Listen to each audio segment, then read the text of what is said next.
Usai pembacaan putusan sengketa Pilpres 2024 oleh Mahkamah Konstitusi, Presiden terpilih Prabowo Subianto mengungkapkan rasa syukur dan terima kasih atas kepercayaan yang telah diberikan kepadanya.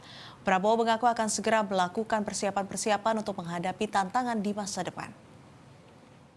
Kita bersyukur proses di Mahkamah Konstitusi sudah selesai dan kita sekarang tentunya melakukan persiapan-persiapan untuk menghadapi masa depan. Saya kira itu dari saya. Ya, kalau nggak salah hari Rabu kita akan ke KPU.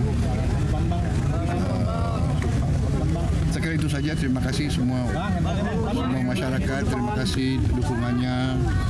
Terima kasih kepada Mahkamah Konstitusi yang sudah menjalankan tugas yang berat.